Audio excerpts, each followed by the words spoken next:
Hello everyone, welcome back to PokéVentures Season 2! In the last episode, we came all the way from Violet City to Union Cave, and in today's episode, episode 7, we are going to tackle the Union Cave. Let's go! Couple things that we did since last time. Zabgat is in the lead. He's going to be my bait and switch Pokemon. Lady Ba is leading up first because I know he will get a move. At level 15, Comet is it a Punch. move? Ooh, Comet Punch. Yes. The only useful move other than I think probably Takedown at some point. Yeah. But we're just gonna head straight on in. Union Cave is technically like... I like to refer to Sprout Tower as the first dungeon in the game because it's actually got a gimmick to it. It's got trainers. Holy hell, and Onyx. But Union Cave is the first actual cave in the entire game. If you don't count Dark Cave, I keep just making myself mess up. It's the first cave of the game. Mm-hmm. Super quick, super easy. Bring a water type, bring a grass type, bring a Pokemon you want to raise. You'll be fine. Yeah. I'm just gonna bait and switch Ladybot out with Chikorita. Yeah, for me, Poliwag is going to be prime here. For Poliwag's him, gonna gain a lot of good levels here. Your Chikorita is too. Yeah. I believe it's one away from evolution, if I'm not mistaken. And that did not give me everything I needed. Chikorita did learn Poison Powder, which is kind of nice. That's true. Off camera, his Chikorita did learn Poison Powder. Very useful move, especially with the upcoming gym. Yes. Chikorita's not going to be too useful, no. But if it's fast enough to get off that move on a certain Pokemon, it'll be very useful. Because my goal, I would like to try to use it on the gym leader's last Pokemon. That way it can kind of help me out a little bit. But honestly, I think Hoot Hoot can fare pretty well on his own. Oh, for sure. All right. This is going to be a heavily bait and switched episode, as we said. Yeah. So we're going to take this time to talk about PokéVentures Season 1. Yes! Let's talk. PokéVentures Season 1 was a idea that sprung from my brain while I was sitting at work one day, and I was like, dude, we always play Pokemon Yellow. We always play Pokemon at Christmas. Yeah, and I think that was because for the longest time we were like, okay, because we were both in college, all right, once we get out of school, we're just going to sit down, let's do a run-through of Yellow with these conditions, and we'll battle at the end, it'll be great, but it never happened. Because jobs happened, and life in general. Shows, and life in general, yeah. So we figured, why not sit down and record it? Because that's obviously the best answer in life. Yeah. It was not the best answer in life. That was a my gosh. That was a terrible idea. We recorded how many episodes was the longest that we did in one night? I think it was 6 or 7, and it was the middle stretch, and it was like Koga and Sabrina and Erica and Cycling and I'll be honest, the middle part really wasn't the strongest part of that season, and I think the views do show it. Yeah, it was definitely our weakest episodes. I got wrecked by Koga. Yes, you did. That became a trope featured in our channel trailer, which is hilarious. Koga was really hard in Yellow. He was unnecessarily hard. Yeah. I mean, hashtag HypnoLove got me through, but it was ridiculous. I mean, it took you 6 or 7 times off camera to beat him? Yeah, and since I was on an emulator, most of the time I just held down the space bar to make sure. You just sped through and all that, yeah. Well, that's the thing. If you have the ability to do it like that, it's worth just grinding and grinding and grinding. But I think my biggest problem in that battle was not having a pure psychic type. Exactly. And it really showed because dang it if I didn't. God, what was my team? I didn't have anyone that was useful. I think the only kind of useful one was probably Puff Daddy, but even then that was... Daddy. Let's talk about Puff Daddy for a second. Let's just go back to Puff Daddy for a second. Puff Daddy was the best Pokemon I've ever had. Years and years ago, I would play through a game and I'd be like, that is a Jigglypuff. I should use a Jigglypuff. I wanted to use a Clefairy, but Clefairy's just not as good in my opinion. Mm-hmm. And the best part about a Clefairy or a Clefable or a Jiggly or a Wigglytuff is they can learn so many moves. Yeah. It's ridiculous the amount of moves they can learn. Plus Clefable has Metronome, which is literally any move. Well, and in Generation 1, you can get the TM for Metronome. Yes. Which is also any move. So, my God, if Puff Daddy didn't just wreck everything, I think Puff Daddy ended up winning the Elite Four. I think so, yeah.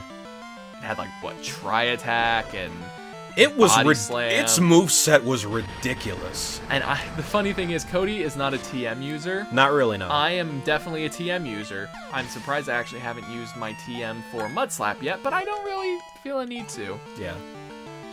Also, you can definitely see, however, if you're looking at his team as compared to mine, we're running into the same thing as Pokemon Yellow PokéVentures Season 1. Which is? My team is severely lacking in the levels, while his are all roughly the same level. Mm-hmm. I never really care. We do have limitations before gym battles that we have to avoid. Like for this next one, honest to God, it's probably going to be... Well, we have one more episode before the gym battle, but it's probably going to be about level 17 that we have to cap out. That's fine. Yeah, we can. That's manageable. Because I mean, most of ours are close to 16 anyway. Yeah. But you know, his team was always really close in levels. Mine was always going to catch up sooner or later. That's just my training style. I mean, when I was younger, what I did was I pretty much just like, okay, my starter is going to do everything. The rest of my team be damned. And by the end, I had like a level 90 Blastoise, and all the rest of my team were still in the lower 20s. It's a really good strategy, though. Yeah. Fun story. I like to do a lot of weird challenges with Pokemon. Yes, you do. One year... He looks terrifying. One year, yes. Collectors or Pokemaniacs are scary. Yeah. Oh. One year, my family and I were driving to our distant family. Yeah. The family that's actually far away, not like distant family, but distant travel family. Mm-hmm. And I had Pokemon Fire Red in the car, and I was like, why not just challenge myself? So I had my starter, and I was like, a solo run. Yeah. And then I was like, no, double run. So I had a Blastoise and a Butterfree, all level 70, and I'm pretty sure they're over in Omega Ruby at this point. I finally got them all the way over there. Oh, you did? For Alpha Wow. Sapphire, I got them all the way over. It's quite the journey.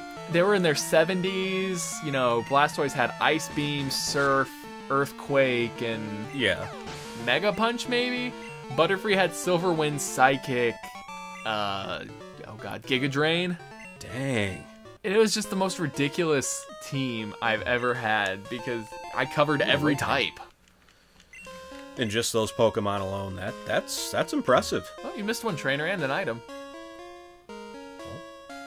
Yeah, the guy I'm fighting. Oh, that's right, I forgot. And there's a area below. You take the ladder down, and it gives you another TM, which you're not going to use, but I mean. But you know what? It's actually a really good TM. Maybe okay, I did use a TM or two in Season 1. I used Earthquake. Well, yeah. But, you know, maybe in this season I might use some more TMs. Maybe not. Well, there are some really good TMs in this game. There are, yeah. Gen 2 movesets, the new moves they introduced, I actually thought were pretty solid overall. They definitely added a couple good TMs too, but they also took out some of the best TMs in the game. Yeah. Flamethrower, Thunderbolt, and Ice Beam are no longer TMs. Mm-hmm. Instead, you get the physical elemental punches. Ice Punch, Thunder Punch, Fire Punch. I mean, that's okay. No, they were definitely useful because you get them super early. But it also kind of just sucked because it's like, you know, you have a Growlithe that you now have to wait to get Flamethrower. Yeah. I have a Poliwag that will have to never get Ice Beam unless I wait and actually get like a butt ton of coins. That coin dough. It's a good thing that we're not playing Heart Gold because they changed it. They did. Voltorb flip instead of actual roulette, which is annoying. Yeah, I mean, that was amid the controversy of gambling amongst minors and all that, which, I mean, I can understand. This game came out when minors were actually important. Yeah. So I don't understand why it matters so much then. Or matters so much now and not then. Political correctness kind of exploded around that time. And it just kind of, Heart Gold, don't take this away from me. I like being political. Because I think in the Japanese version, it was slot machines, but when it got to America was like, card flip. So, but, good grief. Well. So many enemies. I'm going to skip this last trainer until I need some experience. Well, I battle all the trainers, so I'm probably going to be out my way out now. That's where I'm headed. Because we've got one route ahead of us. And it does have a couple, and I believe there will be a trainer. trainer. He does have a phone number, Anthony. Hiker Anthony. Yep. Probably going to battle him again off camera. Save a couple. Because the episode's pushing on about 11 minutes. No, it's not too terribly bad. Also, he is a spinner, so you can just walk right past him. Hooray. But we made it. Well, I made it to Yes. Azalea Town. I'm battling a Zubat. Oh my god, I'm running away. It's Okay. Azalea Town. It's actually one of the most quiet towns in the entire Game. Pokemon game. I'm going to heal up, and then next time on PokéVentures Season 2, we're going... on! Oh my god, you were right. It's Probably a Zubat. No, It's a Rattata? Jeez. Next time on PokéVentures Season 2, we are going to tackle the Slowpoke well. Ooh. And possibly save a crazy old guy. We'll see how that goes. Hopefully it goes really well. And after that, we have the gym leader. And that's going to be very interesting for both of us. Indeed. So that wraps up for this episode. If you like what you saw, please leave a like, comment, subscribe. Greatly appreciate it. And we will see you guys in the next episode. Catch you later.